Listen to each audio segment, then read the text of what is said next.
possible. That has happened in the history many times.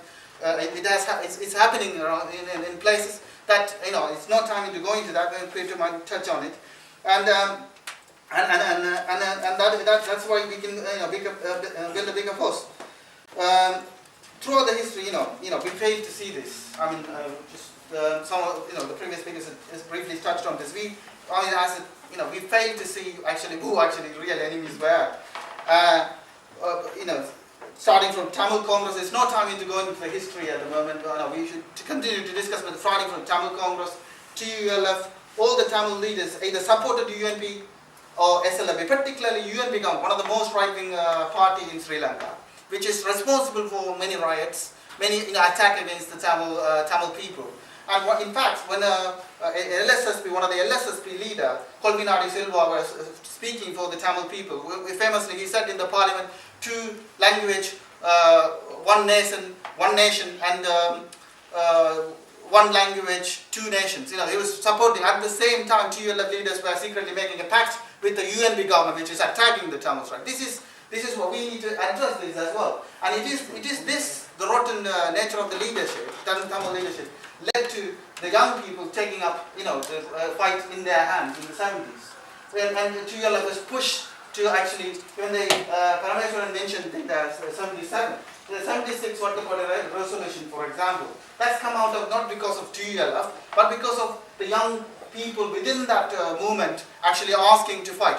At the time, young people, we got to revisit this, this history, not to make a mistake again. At the time, what they actually thought is quite an important thing to actually revisit.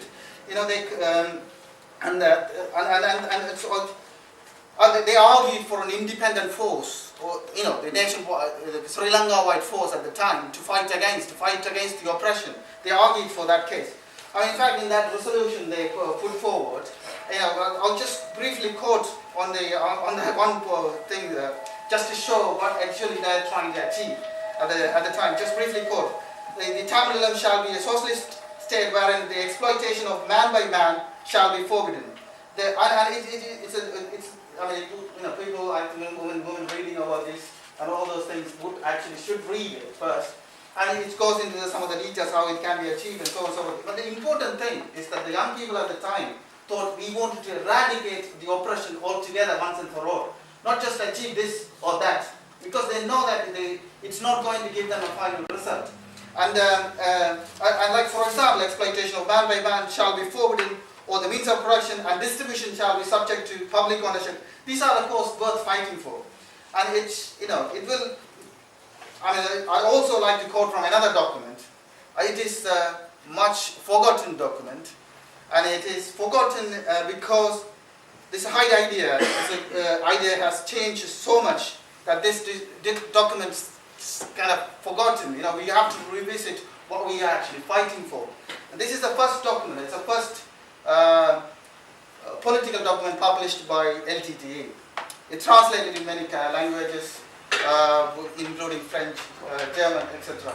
And in that document, I'll just read. It reads: our fundamental objectives are total independence of Tamil and the establishment of sovereign socialist Tamil people's government. And it says abolition of all forms of exploitation, man by man, and the establishment of a socialist mode of production, ensuring that the means of production and exchange of our country becomes the ownership of our people. So this is the this is the objective. We have to. We can't just, fight and give other people come and oppress the people as well. They stood for the caste oppression, all kind of oppression.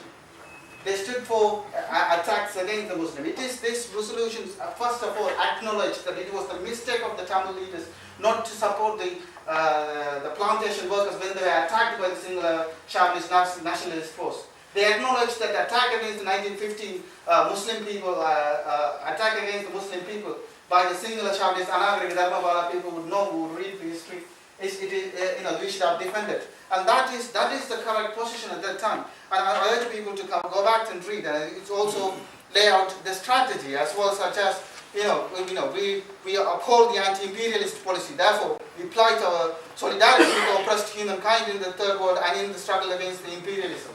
And this is something worth fighting for, isn't it not? This is how we can actually eradicate the oppression.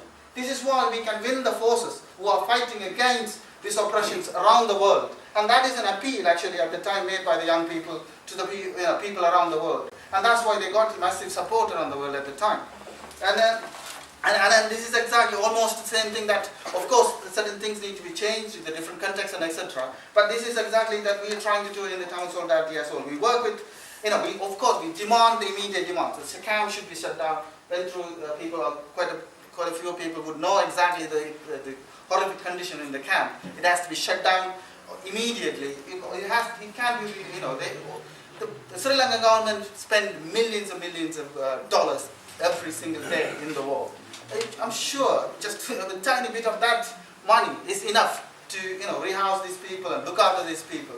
There is a political decision behind it. It's not about the money. It's the political thing that is blocking, not able to do anything about it. And we say immediately shut down the camps. And also on the question of aid, it has to be under the control of the people, the elected committee, and also under the control of trade unions here, so that it cannot go into the pockets of the corrupted officials. And also we stand for the democracy, right to organize and trade union rights, and right to self-determination. So we have to create the conditions for these people to fight back for the right to self-determination. These demands were temporary, of course. Like I said, we stand for eradication of the oppression, man by man, in Sri Lanka. So that is the major fights. These are the main demands. And that is precisely why we stand up here, also in Britain. We stand up solidarity with the trade unions. For example, Martin Paul Davis should be somewhere here.